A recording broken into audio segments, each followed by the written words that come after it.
Fala, meus queridos do ensino médio, tudo bem? No vídeo de hoje nós vamos falar sobre os agentes de formação e transformação do relevo, além, claro, da estrutura geológica do relevo mundial. É um conteúdo extenso, então sugiro que você faça como o Jack, faça por partes. Bom, muitas pessoas, ao observarem as formas de relevo e as paisagens naturais da Terra, consideram que a parte superficial da Terra, o substrato superficial terrestre, é um elemento estático, parado, contínuo, e de atividades ali até previsíveis e lineares. No entanto, você estudar os estudos sobre a evolução geológica e até histórica do nosso planeta vão revelar que o relevo é um elemento extremamente dinâmico, ou seja, que está sob contínua transformação. Bom, cabe aqui lembrar que o relevo só se transforma continuamente ao longo dos milhares e milhares de anos pelo fato de existir uma série de elementos naturais responsáveis por essa transformação. A esses elementos nós damos o nome de agentes de transformação do relevo. Claro que devido à importância dos impactos de suas ações sobre a superfície da Terra, incluindo a formação de montanhas, a constituição do solo, a produção de novas rochas, entre inúmeros outros exemplos. A compreensão da forma com que esses agentes de transformação agem sobre o relevo é tão importante que, para se estudar para fins didáticos, eles são classificados em dois tipos de agentes. Os agentes endógenos, também chamados de agentes internos, e os agentes exógenos, também chamados de agentes externos. Então repare que nós temos os agentes que modificam o relevo na parte interna da Terra, internos, agentes internos, e os agentes externos. Vamos estudar agora, começar pelos agentes endógenos de transformação. Os agentes endógenos do relevo são aqueles que agem a partir de processos que vão começar lá no interior da Terra, de forma que vão exercer um impacto ou uma alteração na superfície. Basicamente, todos eles estão associados aos movimentos das placas tectônicas. Nas áreas de encontro entre duas diferentes placas, vão surgir as mais variáveis formas de relevo. Quando duas placas tectônicas se separarem e se distanciarem uma da outra, vão surgir outras formas de relevo, as famosas dorsais oceânicas, com uma grande cadeia de montanhas no fundo do oceano, como nós vimos no vídeo passado. Nas áreas em que as placas vão se encontrar, há a formação de montanhas, além, é claro, dos fenômenos que eu ensinei na aula passada, o vulcanismo e os terremotos. Os tremores de terra também vão ocorrer quando as placas vão se deslocar pela lateral, unilateralmente. Então, não só ao se afastar, nem não só também ao se chocar, mas unilateralmente.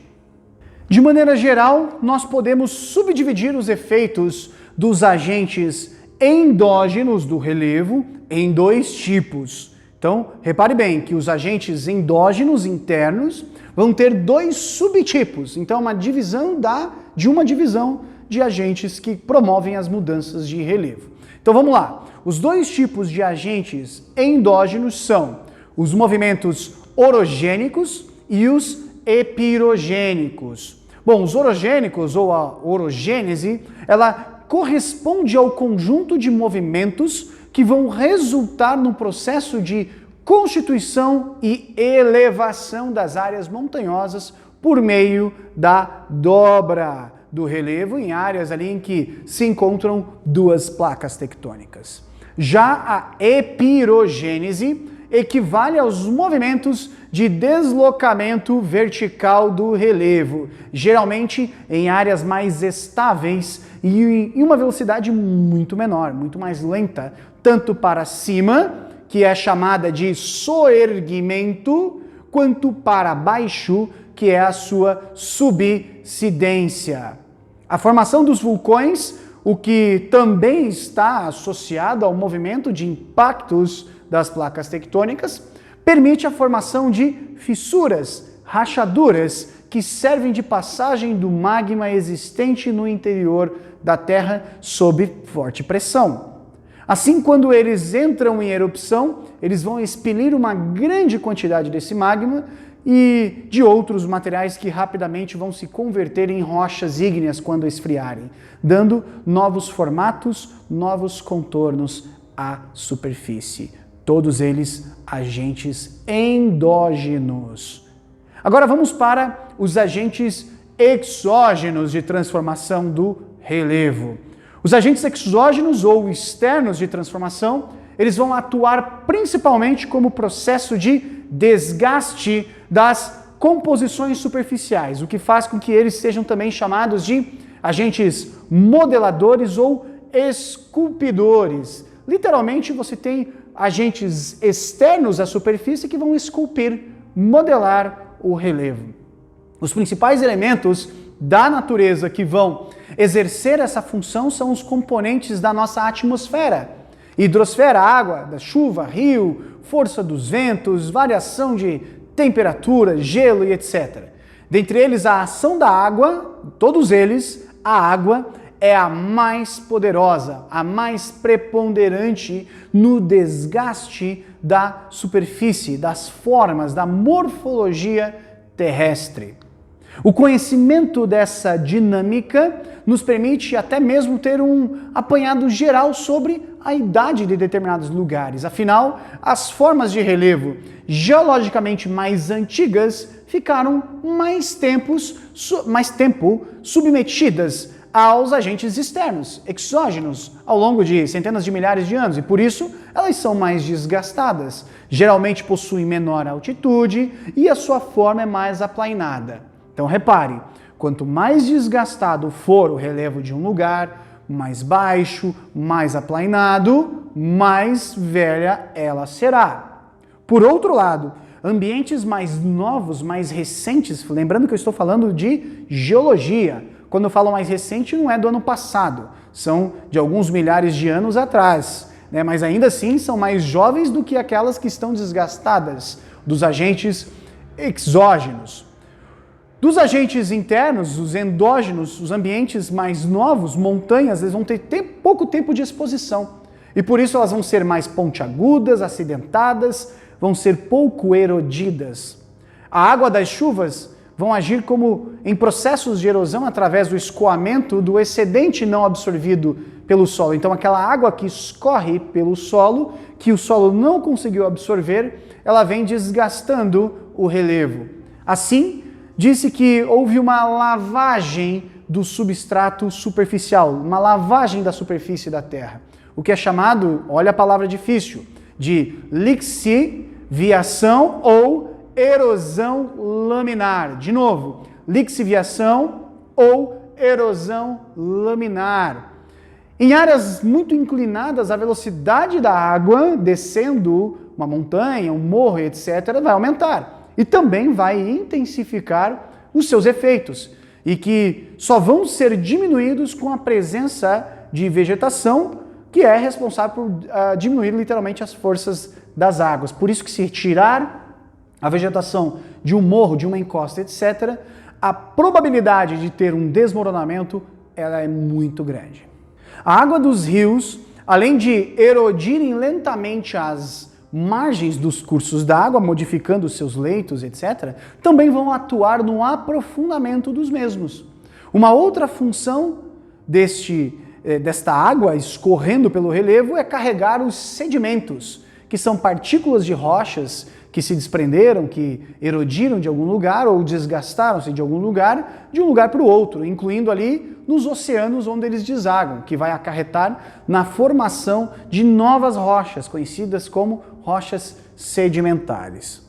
Já a água dos oceanos, a água dos mares, por meio das ondas, elas vão solapando, elas vão dando pancada, intensificando os desgastes das estruturas sólidas do litoral, gerando assim, após um longo período, os sedimentos que formam a areia da praia, além da composição dos ambientes que estão no fundo do mar. Então, não sei se você sabe, a areia da praia nada mais é do que resultado do desgaste da região litorânea por conta das ondas do mar. Literalmente, popularmente falando, farelo de rocha, pó de rocha, né? O gelo vai agir tanto na alteração química das rochas, quanto na sua quebra, através do processo de dilatação. Não sei se você sabe, um objeto quente e um objeto frio tem dilatação diferente. Então, nesse caso, acumula-se água nos pontos de fissura das rochas em tempos de maior temperatura. Assim, quando vai esfriar, quando o tempo esfria, essa água acumulada, ela vai congelar e ela vai se expandir. O congelamento vai provocar a quebra das rochas, quebra das estruturas rochosas. Merece aqui destacar também a ação dos ventos no relevo, por meio da erosão, conhecida como erosão eólica.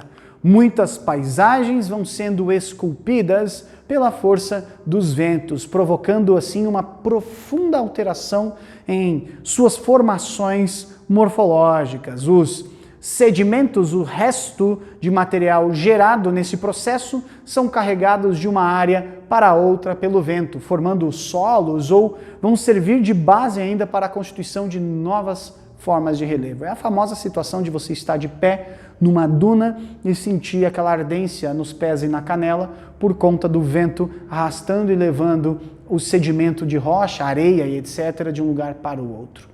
Bom, falando em erosão, nós vamos agora detalhar sobre a erosão e os seus tipos de erosão.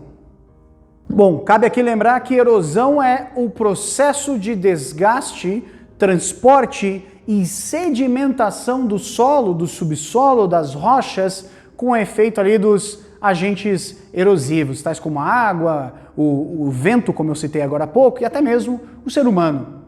O processo de desagregação das partículas das rochas, chamadas de sedimento, é ocasionado pela ação de intemperismo. O que é intemperismo? Conjunto de processos químicos, físicos e biológicos que vão provocar o desgaste dos solos e rochas. O transporte desses sedimentos ocorre pela ação da gravidade e dos elementos de superfície, como eu citei agora há pouco, a água, vento, etc. Já a sedimentação, ela consiste na deposição das partículas dos ambientes erodidos. Então você tem um lugar que começa a sofrer com a ação do vento e da água. Aí, o que se solta deste lugar, ela é transportada para outro lugar. Então, onde ela sofreu a ação é o local da erosão. O local para onde se acumula o resto desta erosão, nós chamamos de ambientes erodidos. Então é a sedimentação acumulada ali. Então, explicando de um jeito bem tosco, é como se você lixasse uma madeira, uma pedra em cima de uma mesa, e essa pedra, essa madeira, enfim, vai deixar resíduos. Esse desgaste é o agente, ok? A poeira que sai desse desgaste são os sedimentos. E o fato de você assoprar a mesa ou passar um pano é o agente de transporte, de deposição desses sedimentos, resultado ali da tua ação. O lugar que você vai colocar esta poeira é o local onde a sedimentação vai ficar, o ambiente erodido. Na natureza, é claro que isso ocorre em proporções muito maiores. Bom, no exemplo que eu acabei de dar, no esquema ali que eu acabei de falar, nós podemos notar que o processo de erosão, no momento em que ele atua na modelagem do relevo, ele também vai transferir massas de um lugar para o outro. Então você vai ter a massa rochosa da superfície terrestre A, de uma área geralmente mais elevada, indo para uma área de menor elevação, com menor altitude. Então vai desencadear ali uma espécie de transporte, de formação de solos de um lado para o outro. Bom, existem vários tipos e formas de se classificar, se dividir, se organizar as erosões. Elas vão variar de acordo com a velocidade, com a sua área de influência, com o agente causador ou com a localidade em que ela acontece. Vamos tentar entender isso então. Em primeiro lugar, há uma espécie de conceituação que vai dividir as erosões de acordo com as áreas geológicas e aceleradas. Então, a erosão geológica é aquela que envolve um processo muito lento, muito gradativo, assim, você não percebe a olho nu, propriamente ali ele vai constituir os relevos existentes pelo mundo afora. Formação de vale, por onde passam os rios. Muito comum você ver, por exemplo, nos Estados Unidos, Grand Canyon, o local de maior erosão no planeta, você tem um rio lá no fundo do canyon. Então, aquele rio não estava lá. Ele foi descendo e escavando o solo daquele local, transportando os sedimentos dali para um outro local. Já a erosão acelerada é aquela que envolve geralmente a atividade que nós humanos fazemos e que costuma ali resultar numa destruição muito rápida, num dano muito grave ao solo. Então, por exemplo, um morador de uma comunidade que constrói na beira de um morro, de um relevo. Você tem aquele morador, então, tirando a vegetação de proteção, construindo artificialmente uma casa, etc. E aí, com a ação do próprio homem, você tem a deposição dos itens que estavam ali em outro lugar. E, consequentemente, a erosão que virá com as próximas chuvas. Em segundo lugar, nós temos as erosões que são classificadas conforme a intensidade, que vão segmentar então ali uma erosão laminar, vão fazer sulcos erosivos, ravinas, vossorocas e etc. A erosão laminar é a lavagem dos solos, a retirada daquela camadinha superficial dos sedimentos pela água das chuvas ou pelos ventos. É um exemplo muito bobo. Claro que não é um exemplo natural, um exemplo artificial, mas você percebe logo após uma grande tempestade, numa rua que é uma descida, por exemplo, você vê que a rua vem com aquela aguaceira toda no meio da tempestade e no final da tempestade, lá no final da rua, lá na baixada, você vai ver o acúmulo de pedras, de terra, enfim. Literalmente é isso que está acontecendo, uma erosão laminar. A água vem lavando o solo de um modo geral, retirando a camada superficial dali de asfalto, de terra, de pedra e levando para outro local. Literalmente criando buracos na rua, que são ali os sulcos erosivos, né? Os caminhos deixados pela água nos solos. As ravinas, por exemplo, são buracos ou danos um pouco mais severos. E as vossorocas elas vão se manifestar quando a erosão é muito profunda, a ponto de atingir, inclusive, lá embaixo, o lençol freático. Vamos falar da classificação das erosões conforme os agentes ali que causam essa erosão, chamados de agentes erosivos. Agentes erosivos também podem ser chamados também de agentes intempéricos. Eles podem ser considerados ali como um fato utilizado para se classificar os diferentes tipos de erosão, tá? Então, vou falar agora sobre cada um deles, cada tipo de erosão que existe dentro desse conceito de agentes erosivos, tá? Primeira erosão, a mais famosa, a erosão pluvial. Como o próprio nome indica, é causada pela água das chuvas. Em menor intensidade, ela provoca então apenas a lavagem dos solos e, em grandes proporções, pode provocar inclusive alterações mais intensas, com erosões mais profundas. Quando o solo está limpo, ou seja, sem vegetação, sobretudo numa área inclinada, o efeito dessa erosão pode ser bem grave, como eu citei agora há pouco, no caso da construção ali na encosta. A erosão fluvial, não confunda, não é plu, mas é fluvial. Esse tipo de erosão é causado também pela água, mas não da chuva, e sim dos rios, que vai transformar então um curso em vales mais profundos do que ao seu redor, como citei agora no caso do cânion e os rios que passam por dentro deste cânion. Além disso, quando não há uma vegetação nas margens dos rios, dos cursos d'água, etc., a erosão ela tende a ser mais intensa, mais forte. Elas vão começar então a promover alagamentos, alargamento também das bacias, do leito das bacias de drenagem, etc. Então, geralmente, os rios sem vegetação nos lados, eles começam a ficar mais rasos por conta da erosão fluvial, que acaba então por retirar sedimentos das margens e jogar isso para o fundo destes rios. A erosão marinha, falei lá em cima, agora há pouco, que foi causada então pelo desgaste, ela geralmente causa o desgaste de rochas no litoral. A água do mar, ela vai contribuir então pela formação de praia. Praia nada mais é do que um processo de erosão marinha e formação daquelas paisagens maravilhosas costeiras, aquelas rochas com desenhos e formatos, falésias, etc. Isso é por conta da erosão marinha. Outro tipo de erosão que eu falei agora há pouco, a erosão eólica, causada pelos ventos, ela vai provocar então um dano mais severo, ela vai ser um processo muito mais lento e vai envolver o ar e não a água, por isso a lentidão deste processo.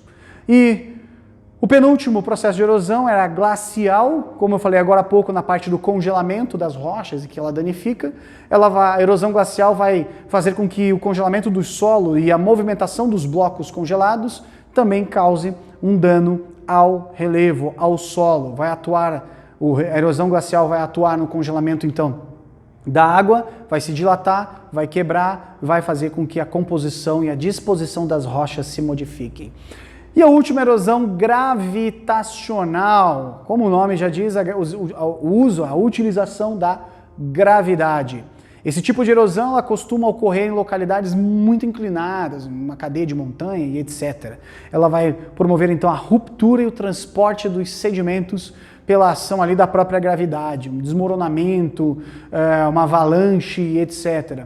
A deposição gradual de partículas no fundo vai promover então a mudança do relevo nas partes de menor altitude. Bom, agora nós vamos falar das características gerais do relevo mundial. Nós vamos entender então as principais formas de relevo e de cada um dos continentes, em cada um dos continentes. E vamos também tentar entender o que compõe a superfície terrestre de um modo mais genérico, mais geral, cada um desses continentes. Porém, para falarmos então das formas de relevo desses continentes, eu vou de novo tocar nesse assunto. Então, se você está percebendo que é a terceira vez que eu estou falando nisso, lembre-se, é importante, nós precisamos relembrar das estruturas de relevo, o nome dado a elas e como elas se formam, enfim. Então vamos lá, lembre-se que a primeira forma de relevo nós chamamos de planalto, são as áreas que estão passando ainda por um processo de desgaste, ela é delimitada por fortes declividades, então sempre nas bordas dos planaltos você tem declives, escarpas, penhascos, etc. É importante lembrar que o planalto ele não é o plano alto de um lugar, uma vez que ele é um elemento que vai se diferenciar das outras formas. O planalto, na verdade, é a exposição a processos de desgaste, mas não necessariamente tem uma altitude específica. Ele pode, inclusive, ter altitudes mais baixas ou muito mais elevadas, ok? Segunda forma de relevo que você precisa lembrar, anotar, gravar, memorizar, enfim, eu não sei, mas você precisa saber, é a planície, que são as áreas que estão ainda passando por um processo de acúmulo de sedimentos. Geralmente são as mais baixas do local, mais baixas do relevo, são mais baixas inclusive que os planaltos, mas não é uma regra, eu posso ter inclusive um planalto mais baixo do que uma planície, isso pode vir a acontecer. O que distingue planície de planalto é o processo de sedimentação que eles estão passando. Então planície é onde está tendo esse processo de sedimentação, de acúmulo de sedimentos, de restos de relevo de outros locais. Geralmente em regiões litorâneas nós encontramos planícies. As depressões, não se esqueçam, são as áreas mais baixas do que seu redor, ok? São formadas por um longo processo de desgaste. A depressão é o lugar que sofreu mais desgaste. É o local que vai dar, então, ali um impacto visual maior, porque vai ter um rio próximo, vai ter uma depressão que, inclusive, pode ser abaixo do nível do mar, como eu falei na última aula, uma depressão relativa ou absoluta, que é abaixo do nível do mar. Elas vão poder ter autores que causam essa depressão diferentes, nós podemos ter falha tectônica, nós podemos ter um rio, podemos ter um agente externo e interno, tanto faz. Um exemplo disso é aqui no Brasil, o Vale do Paraíba. E a última forma de relevo que você precisa lembrar, antes de falarmos dos continentes, são as montanhas, que são formas bem elevadas de terreno, do relevo, geralmente acima dos 300 metros de altitude. Elas podem estar ali sobre várias estruturas de relevo diferentes e ter várias origens, tá, ok? Alguns exemplos deles, montanhas de formas, dobramentos modernos, de formas mais modernas, formadas ali por orogênese. Elas vão estar sobre bacias de sedimentos, vão ter sido soerguidas, vão sofrer processos, enfim. Bom, os processos que eu citei aqui agora, que nós vimos aqui agora, é somente para refrescar a sua memória, porque agora eu vou falar detalhadamente dos continentes e vou citar estes nomes, partindo do pressuposto de que você já entendeu. Bom, e vamos começar com a Europa. A Europa ela vai ser composta de um conjunto de penínsulas unidas. As maiores delas são chamadas de terra firme, a terra firme, né? Você tem o maior exemplo dela, que é a Escandinávia, no norte. Ela vai ser dividida pelo Mar Báltico. 3 penínsulas menores, que é a Península Ibérica, a Península Itálica e a Península Balcânica, elas vão despontar na margem sul do território no Mediterrâneo, separando o continente europeu do continente africano. No leste, a terra firme se estende até os limites do continente com a Ásia, nos famosos Montes Urais, uma cadeia de montanha que corta de norte a sul a Rússia. Os relevos europeus se mostram grandes em desníveis, em áreas ali que são até relativamente pequenas, apertadas. Elas vão se alternar então em extensas planícies, na Europa Báltica e na Europa Central, nos maciços pré-cambrianos, atentem aos nomes, que fica na Escandinávia e na Escócia, ou nos paleozoicos, na região do maciço central, no Vosges, no maciço xistoso renaro e na meseta ibérica. Estes nomes difíceis que eu dei são o nome dos maciços e dos locais em que você tem essa variação de relevo. No mapa geológico do continente europeu, você vai encontrar cada um destes nomes. Além das elevadas cadeias de montanhas que existem lá, são montanhas, cadeias terciárias, os Alpes, os Pirineus, os Cárpatos e o Cáucaso, né?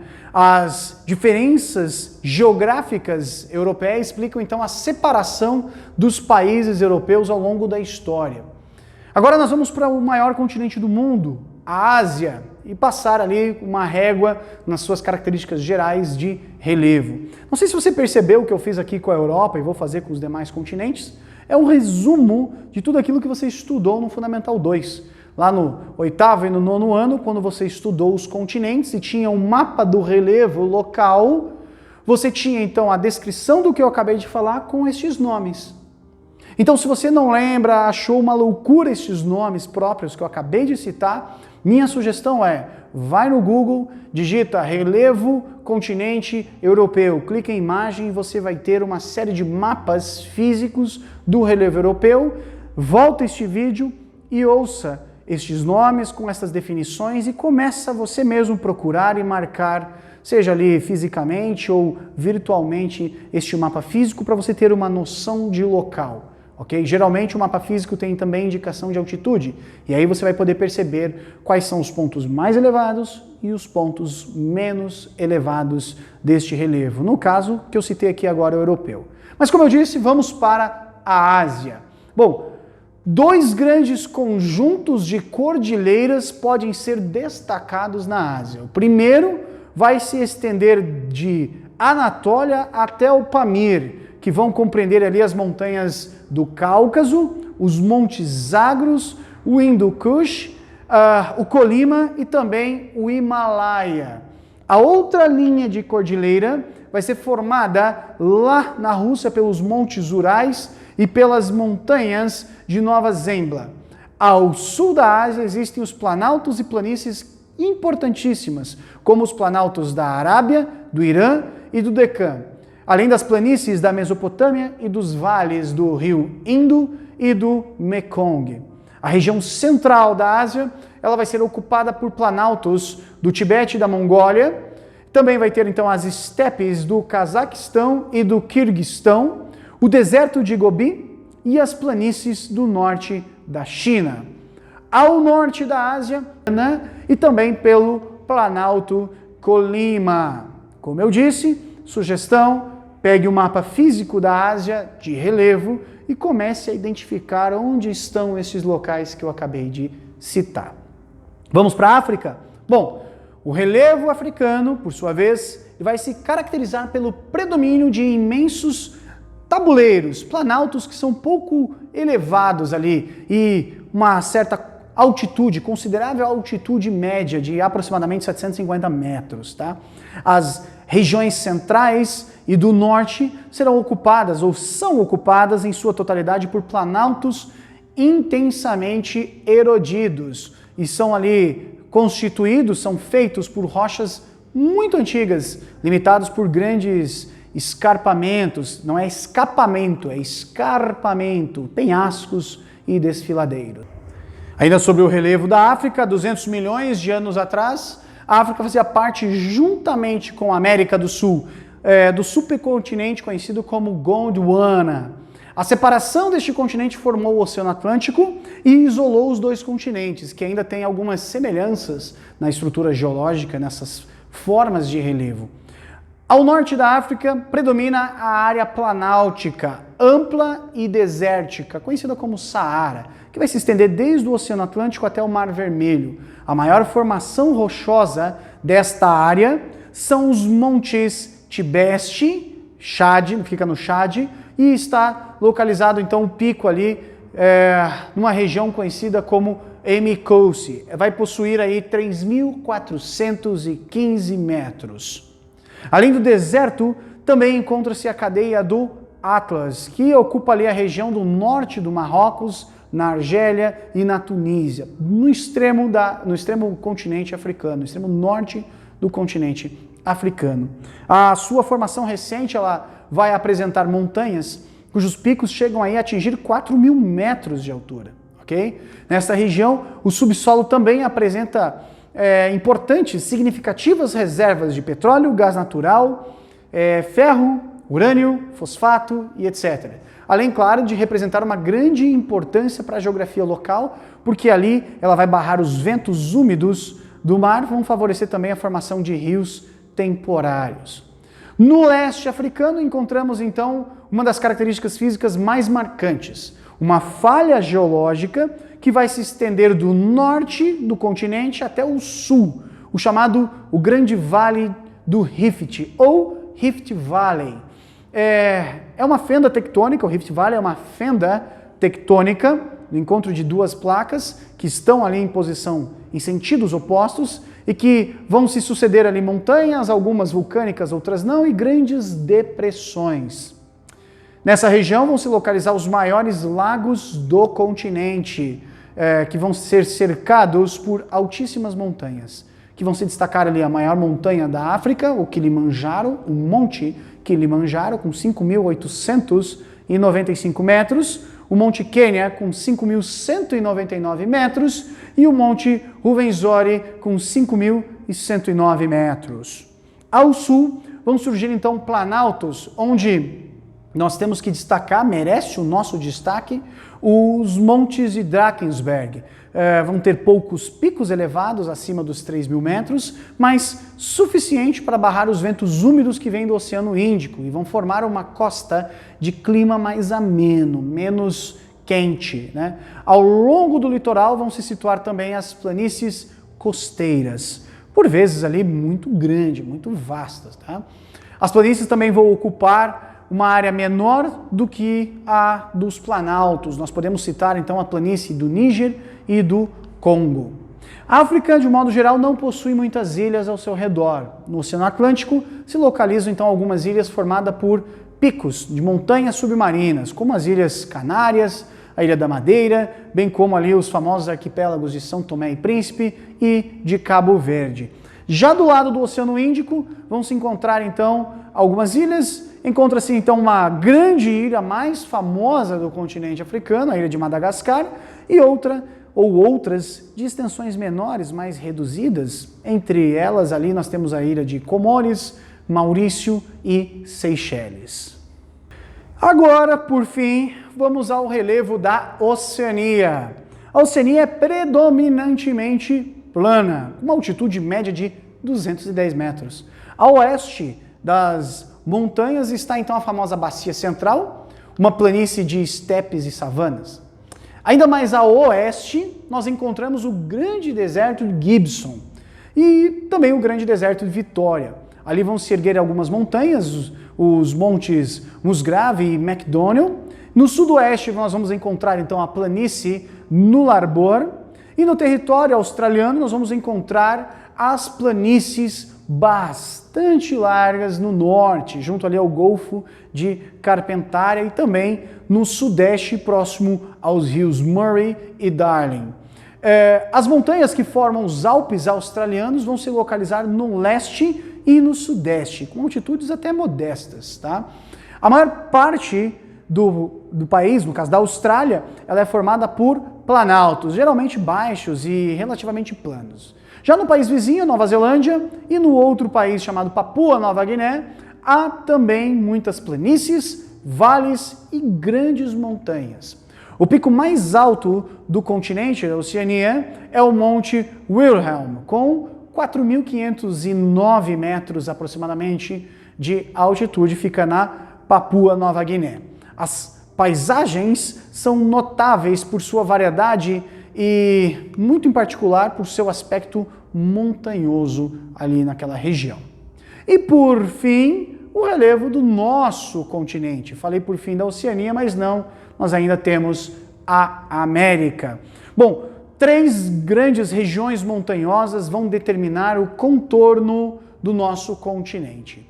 Aqui no sul, a Cordilheira dos Andes, os planaltos residuais ali no norte da Amazônia, no norte amazônico, é o antigo planalto das Guianas, que fica ali onde hoje nós conhecemos ali o estado do Amazonas e também as Guianas, e os planaltos e serras do Atlântico leste-sudeste, que pega aqui a região da Serra do Mar e etc. Também há, entre essas regiões, áreas de planícies formadas pelas 3 principais bacias hidrográficas do continente: a bacia amazônica, a bacia do rio Orinoco e a do rio Paraná. O ponto culminante desta região é o Monte Aconcagua, com 6.959 metros, que fica na divisa, na fronteira entre o Chile e a Argentina. Bom, é isso. Muito conteúdo, sugiro que retorne, que volte, muitos nomes difíceis, faça o que eu falei, veja um mapa físico do continente africano, do continente asiático ou de qualquer outro continente, vai te ajudar a localizar esses nomes difíceis que eu acabei de citar. Na próxima aula nós vamos falar sobre a estrutura geológica do nosso país, exclusivamente nós vamos falar do Brasil, estrutura geológica brasileira, ok? Muito obrigado por assistir esse vídeo e até a próxima.